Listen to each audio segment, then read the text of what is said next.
If the grapes are ready in southwest Michigan, you can find Bill Grabemeyer on his harvester, in the pitch black of morning usually, something he's been doing since 1969.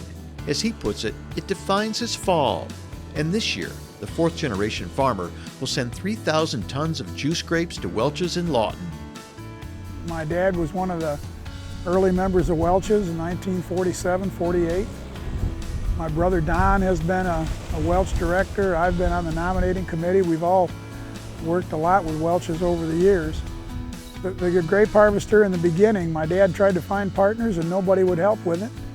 So he bought it himself, and I think that's probably been one of the kickers to this whole thing that's helped us expand and raise the farm and grow it the way it has the last generation.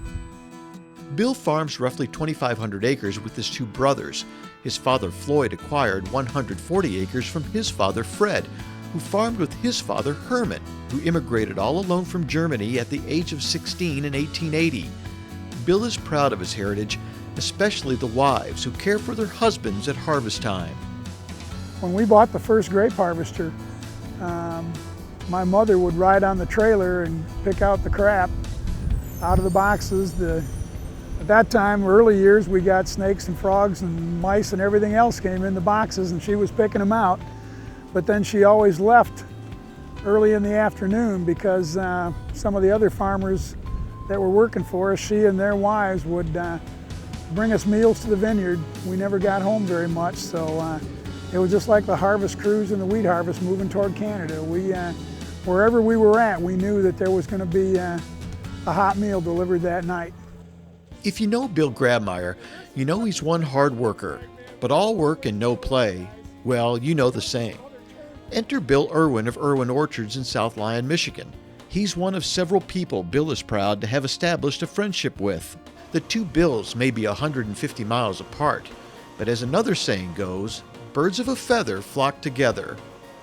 We got to know each other through the Michigan Hort Society. We were both on the board at the same time. And we just kind of clicked. We both had the same interests.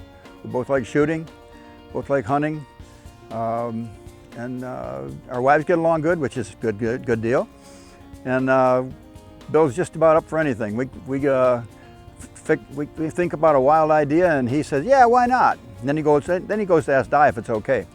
He's the closest thing to Johnny Appleseed I can surmise with, because the man, he's all agriculture, apples, grapes, whatever. He'll talk your leg off if you want to talk agriculture.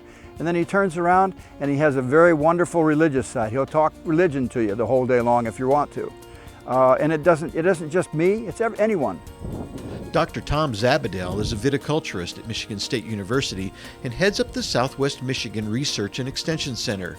He says Michigan's grape industry is in good shape, in part because Bill Grabemeyer and his open-door policy to research on his farm. Well, the importance of relationships that we have with people like Bill are all important, because we actually do what we do for research and education for the grower, for them. And we wouldn't know what to do and what problems to tackle and what educational programs to have if we didn't get that all-important cooperation and feedback from the grower. And Bill is an excellent example of that interaction. We've done things research-wise that I smile about, because we've done some dastardly things to the Grabemeyer grapevines, and they have survived it, and we've learned about mechanization of the vineyards through the important work that we did on the Grabemeyer farm, for example. Every year there's a viticultural field day here at Southwest Hort Station. There are machinery demonstrations. We've seen sprayers that have come down there. One of the sprayers that we bought this past year was one that had come down arrears. It's just been a hand-to-hand cooperation with the way that Tom has tried to increase our production and increase our profitability over the years. There are those who will tell you there's not a better ambassador for the grape industry in Michigan than Bill Grabemeyer. Whenever he gets the opportunity, he will promote it. I've known Bill a long time, and Bill's been one of those guys that has just dedicated himself to the fruit industry, and he's involved in a number of organizations and activities, And he especially has been very helpful with the Hort Society. He served as president of the board, and he continues to help us at the expo every year. But beyond that, there are certain people that when you give them an award, they tell you that they're not deserving. There's other people more deserving, and Bill is one of those guys. Bill Grabemeyer will tell you that he doesn't go to Vegas because he risks it all every day. And though he works hard at making a good living, it's living and the welfare of others that's most important. I tell my pastor for harvest that it's a dangerous, stressful, hard-working time, and we always pray that number one, nobody gets hurt. I tell my crew to be very careful. I pray that nobody gets hurt. And number two, we pray that after the season's over, everybody's still on speaking terms. And then number three, we pray that the crop comes in, because the material things are in the long run the least important. For his dedication to the grape industry, commitment to research, and devotion to family and friends, the Michigan State Horticultural Society is proud to present the 2011 Distinguished Service Award to Bill Grabemeyer.